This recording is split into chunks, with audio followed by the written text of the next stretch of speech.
Game one, we both thought they were winning. I would even say that we probably both thought they were going to win. I did. Okay, this Sven is really far ahead. He's got this Aghanim Scepter. He's just going to get on top of the Arc Warden. And that didn't happen at all. My sadness yeah, they took a tier 2 at 18 minutes into the game. Yeah. That does not happen these days, even with push heroes, Beastmaster, Death Prophet.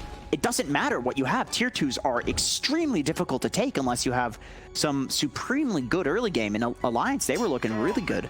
So my question is, were we misreading the matchup and how that goes in the IO Sven versus Arc Warden? Do you think it's entirely about the supporting cast? Because clearly Alliance feels that way, where they just kind of like redrafted the same thing and said, okay, let's go again, but with just some different heroes behind it. Yeah, that would definitely depend on who you ask, I think. Okay.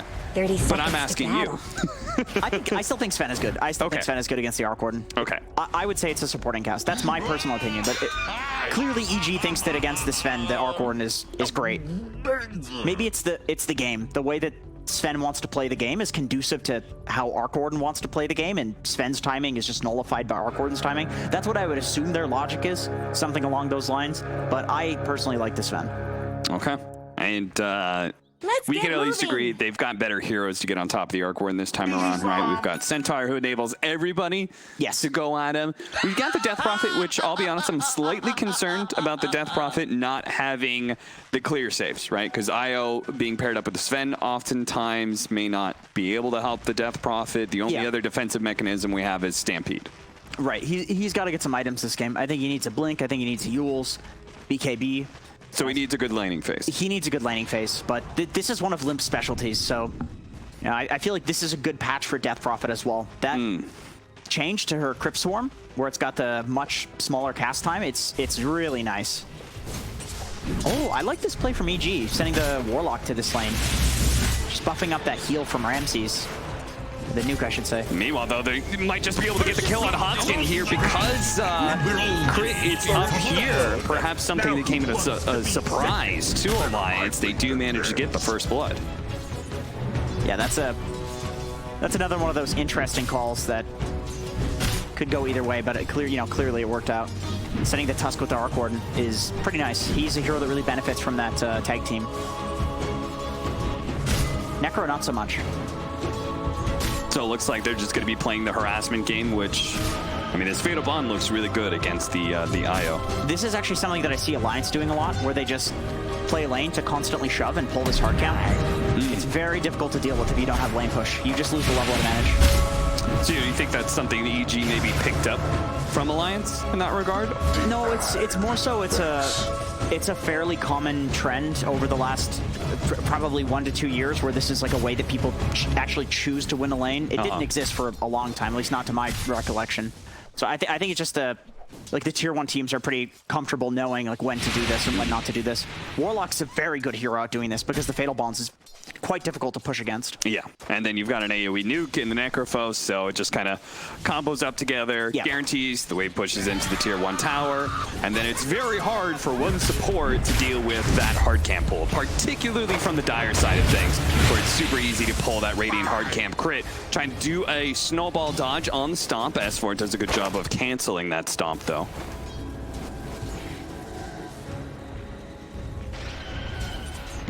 He wants that last hit. You got it. He's got all the last hits, it looking like. Very nice. Still not happy with his regen, though.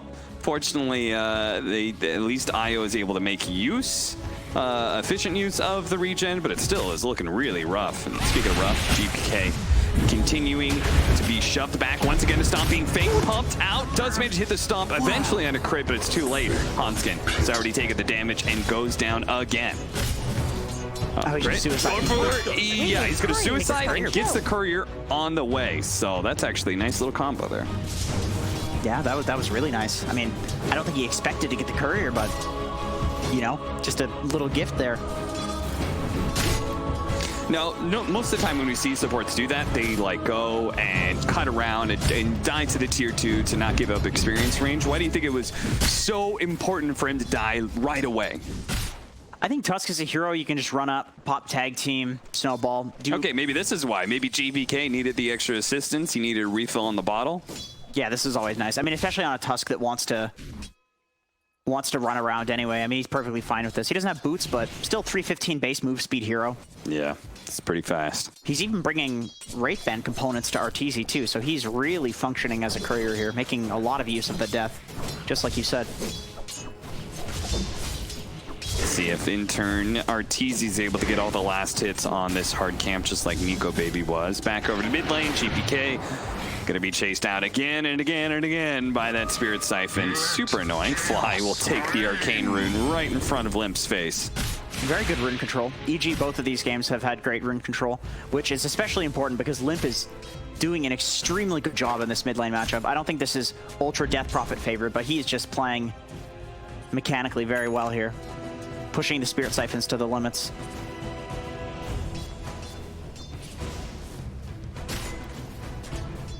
You can see even when Ramsey's just a little bit low, he has no fear of any aggression just because double healing duo.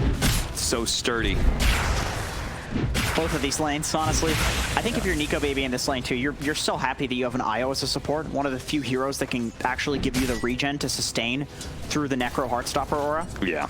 That Heartstopper is completely devastating for Sven usually, but with an IO, I mean, clearly he's doing perfectly fine in this lane. Yeah, they've got top 3 CS all across the board for Alliance, so things are looking pretty good. Bounty runes, let's see, we got, looks like 2 for 2. S4 being dove at here with a snowball on him. Magnetic field just to protect. Nice toss back though. Hanskin sees an opportunity to get aggressive onto RTZ. RTZ turning to kill S4. Pops the fire. Does manage to get the kill on the Centaur first, so he collects the experience. At the same time though, between the two supports, Hanskin certainly looks healthier. There's a bit of indecisiveness there from S4. You could see that he kind of thought that maybe he needed to run away there, but then it's like, oh, RTZ's taking a lot of damage. I can turn this. Yeah. And if he had just committed, I think RTZ dies first. But, I mean, still, he's doing really well in terms of CS on S4. 24 and 10, like, that's a lot of denies. Yeah. This is one thing that I noticed in researching Alliance is that they're very good at laning. Like, they tend to win their lanes. Even if they're favored to lose the lanes, they'll still do really well. But EG bouncing back with the good rune control on every single spawn. You know, Limp's a little triggered right now. Yeah, that's always a bottom rune again. Right. That is the mid laner. Blocked in. Nice ice shards. That'll guarantee the kill onto Hanskin here. It does cost them a GPK rotation that won't find anything else. Just a Rubik kill. This is as the Siege Wagon push is coming in with Exorcism out, so GPK, he's got to get back here soon. Fly, he's probably going to be dying to this, as, yep, sure enough, does manage to get this kill. And S4, they actually went back to kill S4, despite this hefty push coming in from the Death Prophet and everything. They opted to ignore it in exchange for being able to kill that offlaner. He's taking up some of the enemy jungle there, too. He knows the rotation's coming back in. Gets a good amount of damage on the tower, though. Yeah, decent amount. Not too bad. I was going to say, Nico Baby needs some help down here. You do not want to leave a Sven solo versus a Necrophos. That's one problem here, is that you can't leave him alone down here. I mean, he's going to just die to the Reaper side. I think maybe he got level 6 outside of vision because of nighttime when that last creep died. Not much. But yeah, I was literally going to say, like, he needs to heal up soon because level 6 is coming in for the Necrophos, and then all of a sudden it was there, and then he was dead, and then S4 is dead. And now Hanskin's going to be trying to dodge some Spark Race, but the shards makes it really difficult to do that. And a double kill is picked up for RTZ. Crit is playing mega aggressive up here. I really like how they're playing this top lane. You wouldn't think it would work with an Arc Warden, but with the Tusk and against these heroes, clearly there's not much they can do to turn it. And they're just totally neutering this Death Prophet by keeping control of all the power runes, and that stems from the fact that they can leave Necrophos alone at bottom lane. Apparently, he will do very well if they leave him alone. God damn. Radiant's top tower has looked better. Yeah, this is looking a bit rough for Alliance because, as you said, it feels like they're a team that oftentimes depends on being able to have a pretty good go of the laning phase. And hits a really nice, like 15 to 20 minute timing. Feels like they so many times they solidify a really nice advantage in the space of like 5 minutes. But yeah, absolutely. It's not like they're down by a whole lot, though. Even if Evil Genius is getting a lot of kills. It's not, but I'm definitely concerned about just the Necrophos. I mean, this is a last pick Necro, so this is very typical that it'll happen. But if you do rotate the Sven Io out of the bot lane, who do you put there? Death Prophet? Like, this is the hero you want to be aggressive taking towers. Centaur, this is a melee strength hero versus a Necro. Like, that's not going to do well either. So this is when you need to kind of make moves. Or you can static the game, but you have to have the Io bot. You have to have the Io with the Sven. Yeah.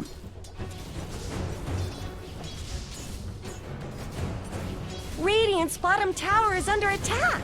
Chipping away at that bottom tower.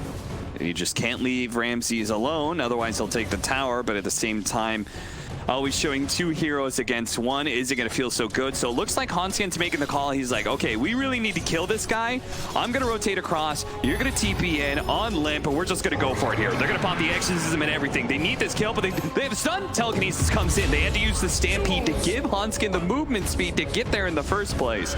But it all comes together in the end. And even better, Evil Geniuses was making a rotation at the same time. A rotation that now is going to maybe result in nothing. Dire's bottom tower is under attack. That's a really good answer. Okay, fighting the runes. And they're going to fight for the Battering Rune here. Might be able to get the kill on Hanskin. Yeah, he quickly gets taken out by the punch from Crit, who already has his level 6 before the 10-minute marker. Now GPK looks to be able to... Okay, never mind. Doesn't try and run them down even further. Tower needs some help. Wow. Takes the one, gets out, does have an Arcane Rune waiting for him in the river. So, I really like that move from Alliance. I think that's... They needed to do something like that. Alliance is very good and creative at making these sorts of moves where there's some sort of stalemate going on. It's not good for them, and then they break it. They tend to be good at this.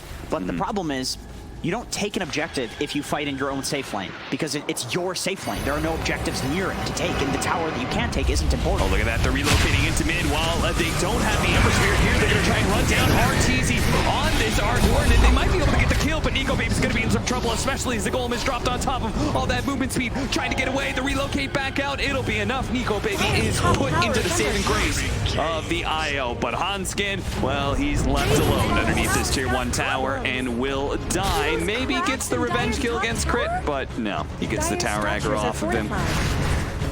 Ramses, meanwhile, just calmly pressures this tower again and again and again. And back over to mid lane, where they rotated the IO Sven. They ran back to mid. They said, forget bottom, we're giving that tower up. We're going to make sure our mid tower is defended. Yeah, I would say this is a good trade for Alliance. Just breaking down the lanes, having this top area accessible to them, where they don't just have to choose, like, okay, do I send a Centaur versus a Necro, or do I send a Sven versus a Necro? When you take this tower, you don't have to make that choice anymore. So I think that trade definitely favors them. Pops Stampede just in case. Okay, I think he thought probably Ember was heading up to try and kill him there. Someone better help Dire's middle tower. RTZ does the trick where you pull the creeps away from the catapult, get the catapult killed. You don't have to worry about taking extra damage on the tower. It's always a nice one. Denies up that haste rune. That's always something to me that speaks to how fast these tier 1 players like to play. Is when they deny something like a haste. It's literally 2 feet away from them, but they're like, "This is if I walk to this is enough time for you to kill me." Yep. Like that to me just speaks to how fast they give respect to the enemies that they're gonna play. Yeah. No, you see it all the time. It feels like that's become more and more a bigger deal, is that just power runes getting denied over taking the risk of picking it up yourself when it really wouldn't change anything. What is a hasted Rubik going to do here? Probably not that much. Right, not that much. GPK, phase and drums for him. Nico Baby already has the Mask of Madness. Was that an Echo Saber or BKB he was building? Oh, S4 gets caught out. 5 to 12, but a very even net worth, so. Crit's got boots, medallion, Blightstone. So he is really going for that extra minus armor. Yeah. Possibly building into an eventual Deso, but you know, even if you don't do that, the Blightstone is still quite effective, especially when it comes to amplifying your team's damage with the tag team.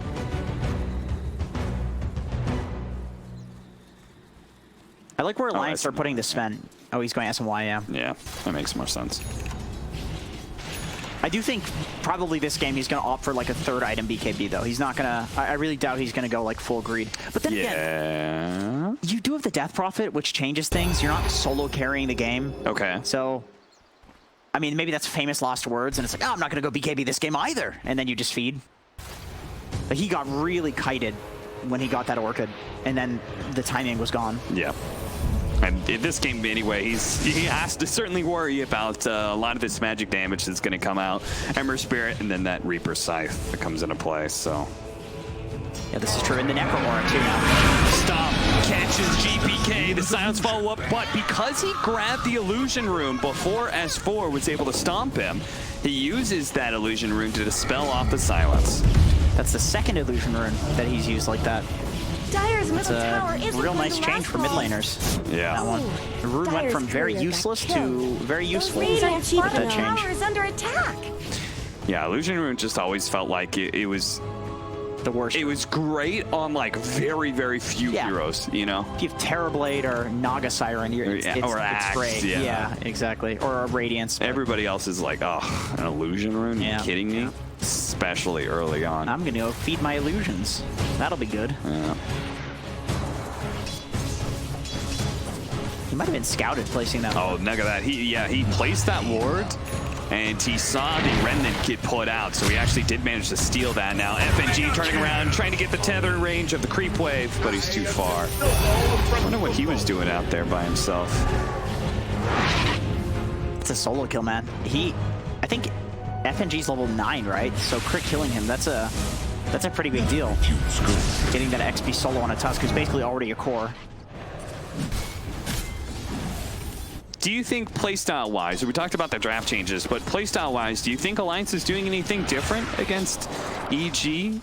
No, this seems about the same. Yeah, to me. And that's concerning, right? I'm feeling like, okay, Sark Warden has his hand of Midas and is still going off. They do get the Fatal Bonds Golem to try and turn things around. The Reaper Scythe is going to go out in the Centaur and does a big boost of damage, getting the kill. But Limp is sitting right on top of Ramses. If he can keep up with him, the upheaval, though, it's slowing everybody down so damn much. Nico Baby isn't really able to help out, so Limp's just going to have to do it all by himself. A silence, and that's going to be enough to be able to get the kill on Ramses.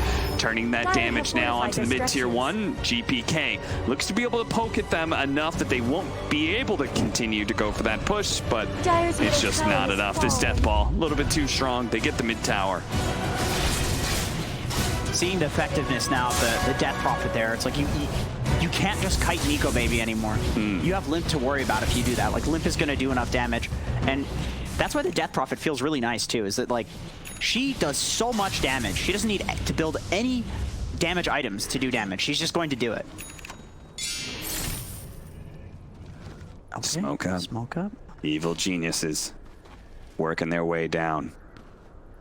A bit surprised. I mean, I guess they have Ember Spirit. I was just like, they just used Golem and stuff, but they're just going to keep going because Alliance, they already used Exorcism, we already used God's Strength. If they can catch Limp here, what a beautiful Flying Shards. That's going to be able to lock him in, allow the rest of the Evil Geniuses to funnel in. But no, a good save from S4. Managed to catch 2. Limpet's going to still fight Infist as he had the double Spirit Siphon. Nico Baby comes in without his God's Strength, just holding a stun right now. FNG trying to heal him up, does heal him up to full, but he's still slowed down by this upheaval. It's just nasty. FNG dancing away from some of the damage, trying to keep Nico Baby alive, but he just can't. And S4, who jumped back in to try and save his carry, is going to die as well. It does a lot of damage to Ramses, but he's being healed, kept alive by the Warlock. Limp is still gunning for it, but Alliance, they come in again and again and again to try and save and get kills, and it's just not working. They've overcommitted now, and they're going to lose their entire team as a result. All because they wanted Ramses, all because they wanted to save this mid lane. You know, a lot of both of these games have been determined by the calls made by both of the teams. I keep wanting to shout out, like, whoever makes the call to fight without Warlock Golem, man, that is risky. That's quite risky.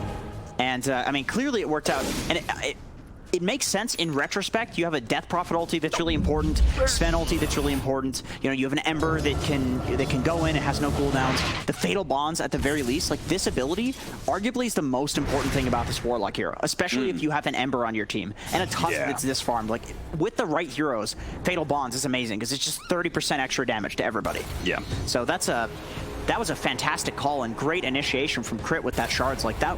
It's like he had vision. Beautiful. It's like he had vision, but he didn't have any vision. I think it, like, to talk about your point there, I think it would just be easy for you to just be like, we've got an Arc Warden that has a Hand of Midas. We could just chill. We could just keep farming, you know? But instead, they chose to get active, just like Alliance. Choose to get active, using the relocate to be able to get this pick off on Crits. Not a small kill, even though he has a support. 450 gold off of that because of the mega kill streak. Yeah, so. he's huge. He's a really good kill to get. He's also instigating a lot of these fights, so... S4 has also done a really great job being super active in these games, or in this particular game. He's been hitting big stomps in all of the fights with counter initiating. That's one thing about having a Centaur with a Wisp. Is that you have the old combo of just a guy that blinks in and stuns somebody, and you have the relocates anywhere. They're going to use the Stampede here because they spotted Fly. They're going to be able to catch up to him. Kill him before he can get off the golem, before they can plan a team fight around him, and then use this positioning to try and take that mid tower, or bottom tower, excuse me. Dire's bottom tower Glyph goes off. I wonder if they're still going to stick around. I'd be tempted to. They do have some abilities. You know, they've got the Sven ult still. Oh, he didn't go for that SNY. He did go BKB second item. Okay, it feels like that makes sense. Given how the last game went, I could see why he opted to go for that. Tower is fallen. The game was looking really good, and then he picked up an Orchid, and then he got kited, and then the game looked horrible. So I could absolutely see why you would go to that item. Dire's bottom tower needs some help. Just don't risk it, you know? Yeah, so this is going to be another adjustment that we see Alliance make in their decision-making tree to see if they can beat this Arc Warden in a second game. And I also like the fact that it feels like they're picking up the pace here, you know? They're just going to keep running at Evil Geniuses. They feel strong right now with that BKB. Bottom tower is into Rock, too. Okay, now they just push the lane in. They hope to get some sort of response to it, and they do. You know, the Warlock's down there. He's not a very fast hero. He can't make his way to elsewhere on the map, so now would probably be a good time to smoke. Very aggressive wards on both sides of the table here. You can see Evil Geniuses, triangle ward, another ward behind the tier 2 at bottom lane. Meanwhile, Alliance, with their aggressive move, was able to get some aggressive vision down into the enemy triangle as well.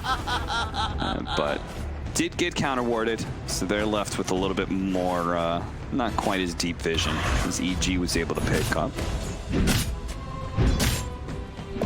That's one thing that I noticed in researching Alliance is that they tend to get really good deep wards down that don't get dewarded. They place like really fringe wards, ones where they don't exactly give the best vision, but you'll always see people running through that area, so you know where they are.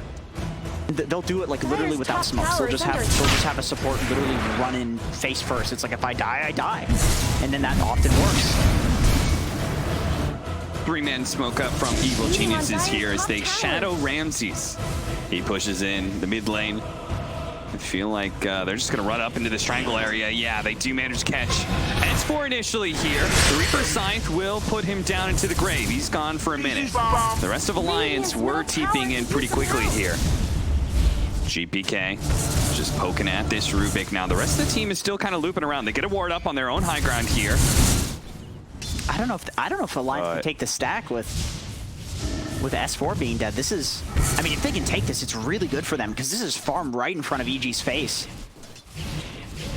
Wow, what a very ballsy call. And the funny thing is we just saw S4 do exactly what Ramses was doing in the previous game, but unfortunately without a BKB, it's not just like a free get out of jail. Yeah. He doesn't have that, but the positioning was still really great. Obviously, the person you want to pick off there is Nico Baby. Yeah. But S4 says, no, you're going to kill me. You're going to kill some useless Centaur. You're going to use the Necro ulti on me. Yeah. Like, that's the dream for an offlaner. It's kind of boring, but that's what you have to do. And it would have worked perfectly, except Evil Geniuses had this ward. They still have it. That is in the triangle. They saw S4, and that led into GPK being able to get that slight change from the low ground, so there was no opportunity for S4 to be able to break the smoke and blink away. True, true. If it was blind, he'd probably just press ult and run. Have to take this abuse? I would say those 2 wards have been causing a lot of havoc for Alliance. Those 2 wards that Evil Geniuses has managed to keep up. They managed to get the kill on the Rubik here. GPK is getting very, very big. At the same time, though, Nico Baby almost completed his Aghanim Scepter, and that is obviously going to be a big, big window for Alliance to start aggressively taking fights into EG. See if they can turn this game around because, yeah, you can see it right there. The win probability, it doesn't feel that different from Game 1, Jenkins. In fact, in many ways, it feels worse because I felt like Alliance was ahead at 20 minutes, and here is Evil Geniuses ahead. They're going to relocate down to the bottom lane. They do have the help of the Stampede to be able to run over RTZ here. Get on top of him, get inside the bubble, and start swinging. RTZ trying to get saved here, but no, S4 is there. Managed to get the stomp. Nico Baby, they actually leave him behind, not tethering up to him. He's going to try and fight it out, but the BKB's worn out now. He can just be precise. Ramsey's going to go for it, gets it off just in time before Limp can stop it. Limp starts putting out some damage onto Ramses. Ramses, though, getting the heal off of the kill, plus the Essence Ring, plus the Warlock. He is not an easy target to bring down, but eventually he will get caught. He will go down, and they're going to be able to catch one more. It's going to be Crit trying to hide in the trees, trying to TP out, but a good Yule Scepter puts a stop to that. Good play from Alliance. Just as we said, with an Aghanim Scepter, they can maybe turn this game around. Apparently, they don't even need it. A big win. Man, once again, I love these calls from Alliance. That was literally just a relocate. That's it. They're like, dude, he's out of position. He's on his own down here. They just relocated Sven. No setup whatsoever. They literally just relocated Sven in there to kill RTZ, knowing that he's alone. Because they have the ward. They see that there's nobody else there behind him. Yeah. So it's a tad risky because it could still be a bait. But they just say, screw it, let's go. Yeah. I don't think RTZ really gave them that kind of opportunities last game. No. Because he was like, I remember watching him, and it was like he was always farming like triangle or around a tier 2 or something like that. I don't really remember him putting his hero out there, so. And he just picked up a blink, RTZ. Oh, He doesn't want that to happen a second time. Yeah. And once again, you have this Sven stun that you need to disjoint. This is the way you deal with it. So having the 2 disjoints of the BKB and the blink is going to help out. But man, you really don't see that play anymore, where it's literally just a flat IO relocate, nobody set up. Like that was when IO first came out. That was how everybody was doing it. It's been so long since I've seen that though. Smooth little move there from GPK just to take one creep wave with him as he leaves the top lane. BKB completed with that. Radiant's middle tower shouldn't have Tempest Double was pushing into that mid-tier 2. Nico Baby says he's got to go address that. Alliance looks a little bit more chill in their farming. Maybe that's just because, as you were pointing out, I mean, there's a big difference between having a Death Prophet and a Jakiro mid, right? You've got a core you can kind of rely on here. Yeah, they're definitely a lot more comfortable going late, and they have all their tier 2s up too on Alliance, so you can, you know, if you take one tier 2 right now, you can just take the outpost. Smoke in, Nico Baby. He needs that opening. Somebody give him the vision. He tries to go straight into Ramses. Looks like with the magic damage, they're going to be able to pop him. Crit's going to be up next. Snowball buys him just a little bit of time here. Going on to Limp, but obviously he's very unlikely to make it out. Maybe he is. Fly's going to turn around. Oh, the Fatal Bonds, and look at that damage. The support's just getting wiped out almost instantly, and Limp, he's taking a whole heap of damage here. Nico Baby's going to turn around. Not scared of GPK one bit. FNG coming back in. He bought back. He relocated back in, and he's going to die back with that, and Limp's going to go down as well. He couldn't even save his core. He can't save Nico Baby either. He's kited to infinity. Crit running literal circles around Alliance as RTZ gets the ultra kill to wipe Alliance for the second time in this game. That rock Fatal Bonds, I wish I could see the Maelstrom damage because there was so many Maelstroms chaining around, and then the Fatal Bonds, and then there was also the Mjolnir from RTZ on both of the clones. It was just so much damage all at once from that Warlock. Here it comes, here's that moment. Fatal Bonds, they're all grouped up. Boom. 5-man rock. What a hit from Fly. It looks like pure damage when it's that much damage all at once. They're gonna be able to grab the Aegis. MKB now complete for the Arc Warden. Feels like we just saw him pick up the Blink Dagger. And see his farm, it's beginning to just exponentially increase compared to the Sven. Yeah, except last time when it was when he was 10K ahead, it was 30 to 20K, and now it's well, it's not so bad. I mean, I think what we were hoping to see, Jenkins, was that Alliance would make the adjustments that would beat the Arc Warden with this strategy, and instead, it looks like the opposite. It looks like Evil Geniuses just got more practiced with this Arc Warden combo that they ran and look even better on. Yeah, I mean, they've made the adjustments as well. You know, they've got this Warlock, Necrophos, Ember Spirit combo, which they didn't have in the previous game. Like, these heroes alone can carry a game in the late game. Yeah. And then the Arc Warden with the Blink Dagger, I think that's a really interesting pickup. If the good rock comes out, he can blink in. He can also blink the back lines like this and put so much pressure. Here comes GPK, going to be able to lock down the two of them. S4 struggling to be able to get the jump that he wanted. Oh, they caught RTZ. Can they get him a second time here? They're going to have to wait out this Aegis, but Nico Baby still has BKB. They're trying, go for the jump ball save. Instead, he blinks away. RTZ is able to get a little bit farther out. Now he's big Waller's punch up in the air. Nico Baby's holding on to his BKB for now. Now pops it, starting to go for Ramses, but Ramses heals up pretty quickly, and they gotta deal with this damn upheaval. It is killing everybody's mobility, including Hanskin, who is gonna be left behind. He's gonna be the target of the Reaper's Scythe because Ramses said, by God, I'm gonna use it on somebody here. Oh man, he's dead for 100 seconds. I think that was a, yeah, that was a dieback into Reaper's Scythe. Man, that is that's an opening for EG to do basically whatever they want. Not much good's happening to Radiant's Look at bottom Evil tower. Geniuses sweeping through up into that triangle. They've got their Tempest double leading the way, I think that is. And GPK is not too far away either, so they're going to be able to get this one bounty rune, it looks like. So that'll be 3 for EG. Tier 3 items are up.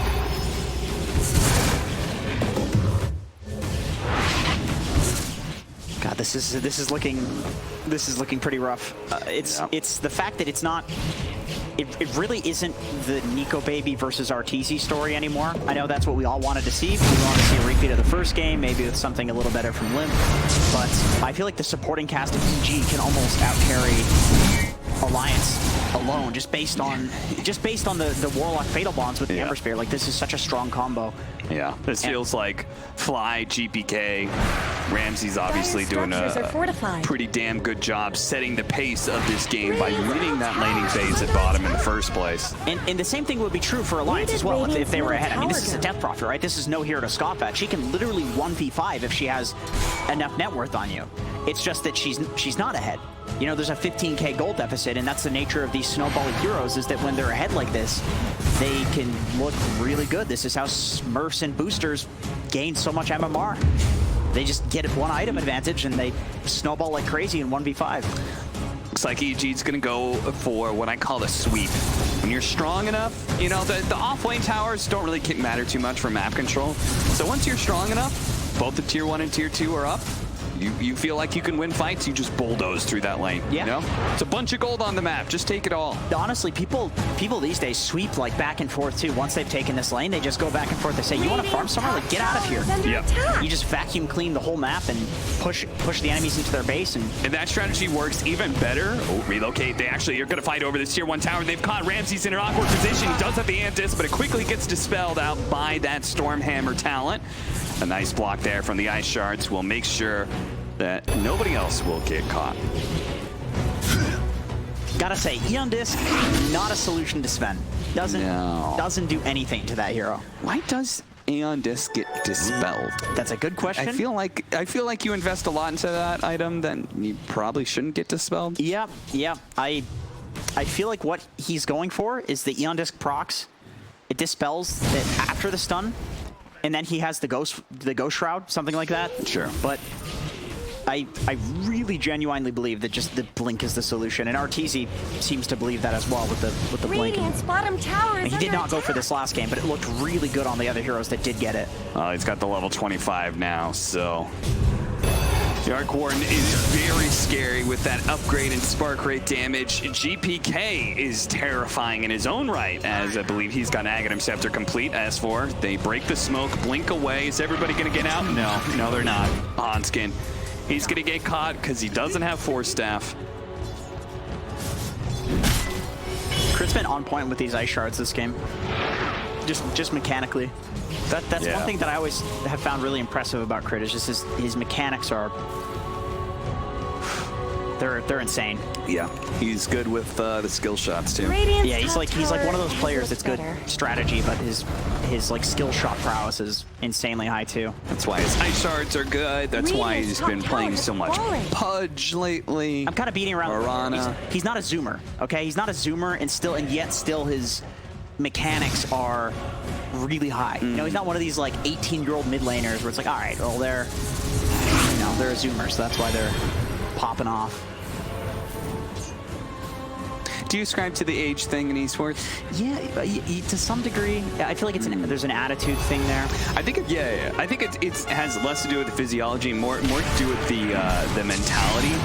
Like when you're 18-year-old and you're just grinding games non-stop. You don't give a shit. Yeah. You just. Well, you've been playing when you've been like Crit and you've been, you know, near the top of the game for quite some time. You know, at some point in time, you figure you probably practice a little less serious. You probably grind a little less. Nice initiation here from S4, trying to blow up this tusk as quick as possible. But on the high ground here, they do have the relocate coming in from the Sven, but it looks like they're not going to help out with the rest of Alliance. They actually were chasing somebody else. Now they come back in. S4, was he bailed out there? The Reaper's scythe, it wasn't enough to be able to kill him or something there, but they do have the stun coming in from Nico Baby, putting in some work, trying to save by then magnetic field. And it looks like that was just enough. They get the damage onto the Sven. He goes down, and RTZ, he seems to reign supreme. Some of the EG members got a little bit low, but in the end, RTZ stood strong, healthy, and just wiped out Alliance. There's nobody alive, nobody with buyback pretty much. And, well, this is looking like a swifter end to game 2 here, Jenkins. They don't even have the tier 2. They're just walking high ground. Yeah. They're going to go to the mid lane. Oh, I thought for a second there, maybe they're just going to go tier 3 into tier 4s. Name I. Maybe. Yeah. I could see it. What happened to that Reaper Sun? I swear to God, I thought I saw it on Centaur and he was low. Radiant structures are fortified. Maybe he got IO healed, something like that. I mean, there's a lot happening in that fight. It's very confusing to look at team fights with Warlock, Fatal Where did Bonds, Radiant's middle tower ulti, go? Ember Spirit, Maelstrom, Arc Warden, 2 Maelstroms flying around. These fights are Radiant's chaos, middle but barracks are under when you have the attack. Warlock on your team, I think you favor fights being chaos. Then again, you could say the same thing about Death Prophet, too. Yeah. Radiant's Once again, it just middle depends on the barracks lead. have fallen. Look what they're doing to Radiant's middle barracks. Look at those. All right, who wants to walk through that? Radiant's middle All right, barracks S4. 2,500 Radiant's magic bottom damage tower or is something, probably no more. Do your job, S4. Go out there. Look at the supports. I'm not going through that. attacking Radiant's bottom barracks. And then she's like, Hansne, you go through that. Nico Baby's like, I'm going to TP out, and so is the rest of the team. They're all going to TP out here. Sven's done, leading off onto the Necrophos. Aeon Disc is going to get pops here at the same time. They do manage to get the lockdown onto the Ember Spirit, not too bad, but they're not focusing the same targets. But Nico Baby got the most important target of all. That's RTZ. This time around, they threaten him, and look at what a difference it made in these team fights. FNG, oh no, don't tell me he's going to die. No, he heals up. He's good. He's not going to die to that last Necrophos nuke. Crit spotted. The vision is given, and they get a 3rd kill there. Very, very well done. I mean, I think just every fight we see Nico Baby get on top of RTZ, it does look really good. The question is just like getting on top of him. Yeah. Both of these times where it's happened, it's been when EG has broken their formation or Alliance has gone in a way where EG doesn't have their formation yet. Like Alliance is, they are doing a good job at finding these opportunities, but obviously when it's a 22k gold deficit, it's you need to do this quite a few times in a row to make it work. You got to feel for him. They really needed Roshan to be up right now. Sadly, it's going to be a late Roshan here. Another minute and a half left, so no opportunity to take advantage of the Arc Warden's death timer here, and they couldn't find an additional kill. They're hoping to kind of snowball some kills. Yeah, and their lanes are all shoved out too, so they can't actually get towers with this either. Like you said, they were looking for kills. They were looking, okay, maybe Fly's going to step up a little bit too far. Maybe he'll be dewarding or pushing a lane out or something like that. Yeah, the Hanskin's sitting in the pit, just like, please, spawn. Spawn. Yeah. It's too late. It's not going to happen. You know, Gaben giveth and Gaben taketh sometimes.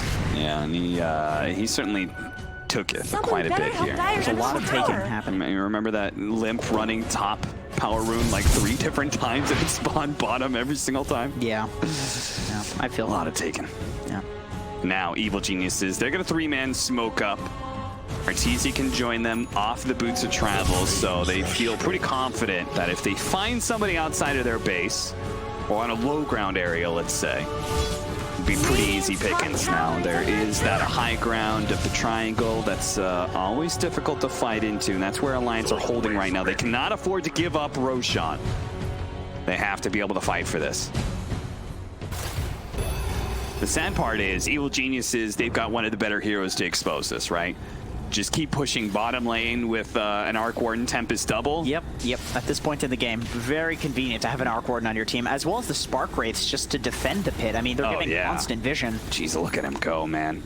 It's just, this is insane. But look at Alliance wrapping around like this, and they may actually catch Evil Geniuses a bit off. They're going to run into Crit and run into GPK. They're going to pop. God, straight. 2-man stun. Up for that 4. With the storm, everyone to 3. That's going to be a big one. Can they finish off RTZ? He's dead. Reaper Sight comes in, takes out S4. That's a dieback. He's dead for 2 minutes almost. But a one fight for Alliance, no doubt. Bounce back there on the Stormhammer stun. But Ramses, you know he's going to be run down eventually. As a stolen Reaper Sight, making it look that much better for Alliance. Running, chasing him down, flying. Going to be caught as well. 3-shot quite easily. GPK up next, but it's very hard to catch him with the Aghanim Scepter Octarine core that he has. He's going to be able to get away fine, but that's a buyback from RTZ. That is a win condition that just opened up for Alliance. Bottom barracks fall? Oh, maybe don't get caught here, don't get chained. Bottom barracks have fallen. Oh god, but they might just get caught by this. They know there's no Sven. That's why GPK is playing super aggressive. That's why FNG goes for that very defensive relocate back out. Now, are they going to relocate back into the Spark Wraith damage? I don't think they're going to bring Limp in, that's for sure. It looks like Io's probably just going to instantly die. As can't really get away from all those slows. A worthy sacrifice. So in a way, this buyback is going to be forgiven, as they're very likely to get Roshan here, or Aegis for RTZ. That wraparound was absolutely beautiful. They had a very small window where that was going to work. They weren't playing a division. Yeah. That was the only angle where they could actually get on the back line, and there wasn't Spark Wraiths down there, but RTZ was about to put them there. And as for that blind jump into the pit, that is exactly where GPK and RTZ were both standing. And that's the target. You have to hit RTZ with that. Yeah. Otherwise, I think you just lose. Yeah, that was super nice. This is how they win the game. If they can kill RTZ twice, and they've showed us multiple times that they can do it. Yeah, there's not like buyback is way more valuable on Arc Warden than the Aegis, right? Because he like a second life may not mean very much on this Arc Warden. Right. There's always that argument that like this guy dies like in one spot. A lot of the time, you just die a second time in the same spot. Like in the situation where you die once. What is that on the ground there? It's a purple item. Yeah, but which one? I don't know. Maybe it's garbage. They're like, that's not even worth picking up. Yeah, what tier 4 item is garbage? Havoc Hammer? No, that's a good one. I mean, the leveler was, I think the leveler was dropped by Arc Warden. I saw that. I hope that's not a leveler. That's a good item. It's exactly what they need. I'm sure they'll get it.